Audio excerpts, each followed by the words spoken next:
Just to sort of sum up what I've heard this morning, number one, it appears that we're engaged in a new form of aggression, if not war, that the Soviet Union and now Russia has been utilizing for many years, but is now taking it to a much higher level.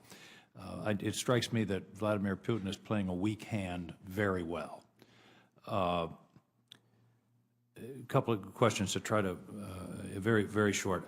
I would say that what we've seen and what you've told us this morning is that what we saw in the 2016 election is absolutely consistent with prior Russian practice and current Russian practice in other parts of Europe and the world. Is that correct, Mr. Watts?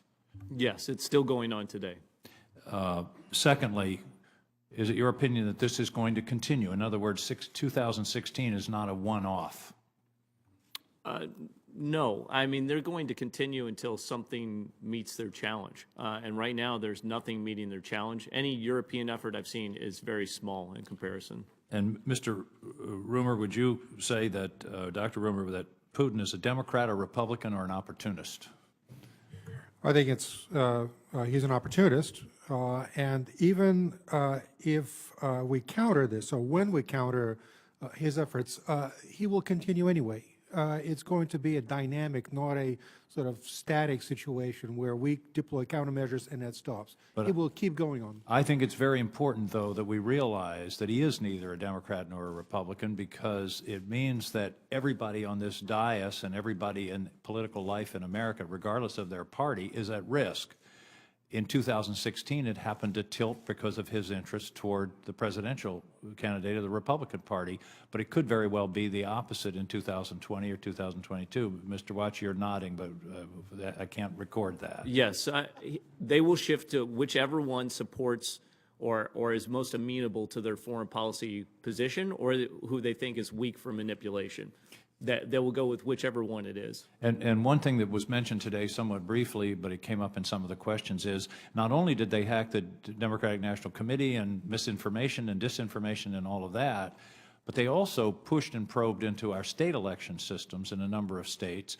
Apparently, the information that we have thus far is it didn't work, but they tried. And Mr. Watts, would you agree that they weren't trying for fun? This wasn't entertainment. They were looking for a place to make changes in election results.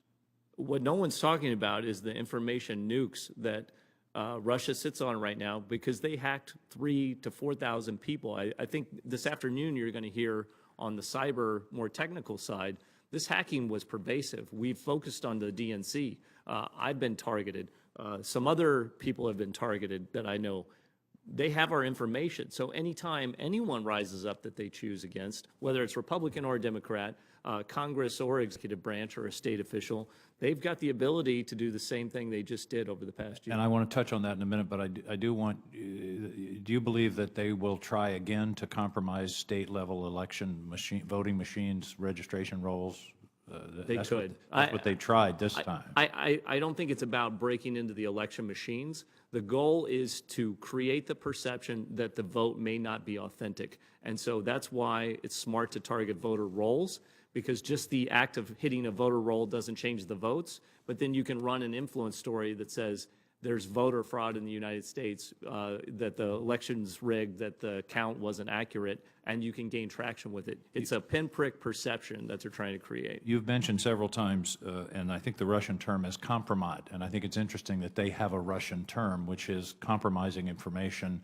And this is active in the sense that not only can they take things off your computer, they can put things on your computer. Yes. That will compromise you. And I think that should send a shudder through all Americans, that this isn't only taking, if you can be very careful in your emails, but something can show up on your computer that's fake, and you could be in a lot of trouble. This is one of their techniques, is it not? Yes, Americans should look to Europe, where this has happened quite a bit more frequently. And finally, you talked a bit about defenses, and I think this is something that our committee in its report is going to have to look at. Cyber strategy is one. We have no cyber strategy in this country. There's no knowledge around the world of how we will react to a cyber attack, and I think that's part of what we have to do. Digital literacy, and that is people understanding the limitations of what they have on the internet. My wife has a sign in our kitchen that says, the problem with quotes on the internet is you can't determine whether they're authentic. Abraham Lincoln. Right. And, you know, we have to educate our people that they can't believe everything that they read on the internet.